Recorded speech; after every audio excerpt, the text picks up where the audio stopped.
Noodles তো সাধারণত আমরা বাইরে থেকে কিনে খেয়ে থাকি। চলুন আজকে বাসায় নুডলস তৈরি করি। 2টি উপকরণ দিয়ে তৈরি করেছি। বাসায় তৈরি করা প্রতিটা খাবার কিন্তু স্বাস্থ্যকর, এটা আমরা সবাই জানি।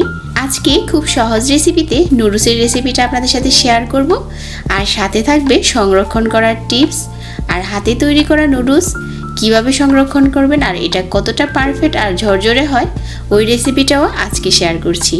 চাইলে বেশি করে তৈরি করে বেশ কয়েকদিন সংরক্ষণ করতে পারেন। আশা করছি ভিডিওটি সবার ভালো লাগবে আর কাজে আসবে। নুডলস তৈরির জন্য 2 কাপ নিয়েছি ময়দা দিয়ে তৈরি করতে হবে নুডলস, আটা দিয়ে হবে না। আর দিয়ে দিচ্ছি 2টা ডিম।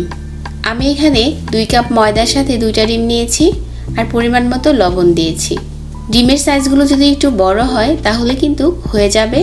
আর আমার এখানে ডোটা কিন্তু খুব বেশি নরম হবে না, একটু শক্ত টাইপের একটা ডো হবে। তারপর হাত দিয়ে ঘুরিয়ে ঘুরিয়ে গোলাটা তৈরি করতে হবে, আর যতটা সম্ভব খুব ভালো করে মতে নিতে হবে। তো আমি বেশ কিছুক্ষণ এই ময়দাটাকে মাখিয়ে নিচ্ছি, যতক্ষণ না এটা ডোয়ে পরিণত হচ্ছে। তো আমার এখানে গোলাটা তৈরি করা হয়ে গেছে, আর এটা কিন্তু একটু শক্ত টাইপের গোলা হবে। একটু পলি পেঁচিয়ে এটাকে রেখে দিতে হবে 10-15 মিনিটের জন্য, আর ততক্ষণে এটা আরও কিছুটা সফট হয়ে যাবে। তো এখন হচ্ছে আমি নুডলসগুলো তৈরি করব। তো যে ডোটা নিয়েছিলাম এটা থেকে আমি 2 ভাগে ভাগ করে নিচ্ছি। তারপর উপরে কর্নফ্লাওয়ার দিয়ে বড় সাইজের একটা রুটি করে নিতে হবে। হাতের কাছে যদি কর্নফ্লাওয়ারটা না থাকে ওই ক্ষেত্রে ময়দা ছিটিয়ে তারপর রুটিটা তৈরি করে নেবেন। আর যতটা সম্ভব রুটিটাকে বড় করে বেলতে হবে আর পাতলা করতে হবে। রুটিটা যতটা বেশি পাতলা করব নুডলসগুলো কিন্তু ততই ভালো হবে আর সুন্দর হবে। তো একটা বড় সাইজের রুটি বানিয়ে নিয়েছি, আর উপরে খুব সুন্দর করে কর্নফ্লাওয়ার ছড়িয়ে দিয়েছি পুরোটা রুটির উপরে।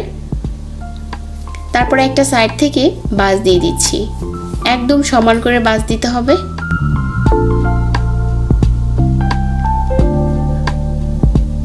বাজ দেওয়ার পর অর্ধেকটার মাঝে এনে রেখে দিচ্ছি, আর একইভাবে আমি ওই পাশটাকেও বাজ দিয়ে দিচ্ছি। মাঝ বরাবর এনে থামিয়ে দিলাম।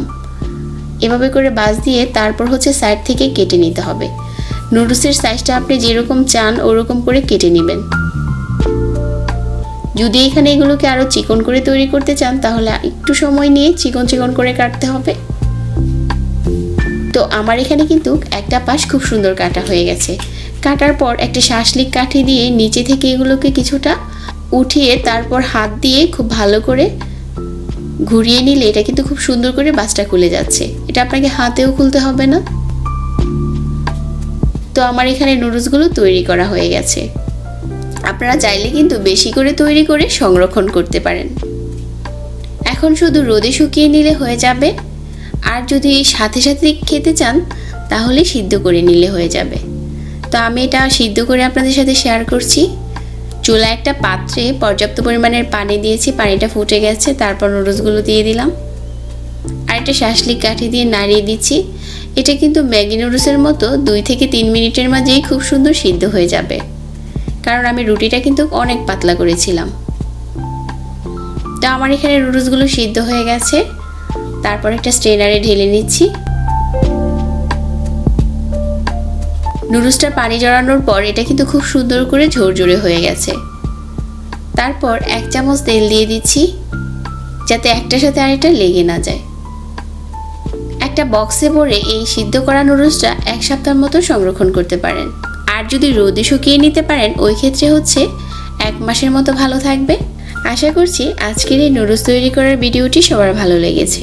ভালো লেগে থাকলে চ্যানেলটিকে সাবস্ক্রাইব করে রাখবেন। সবাই অনেক ভালো থাকবেন। আজকে বিদায় নিচ্ছি। আল্লাহ হাফিজ।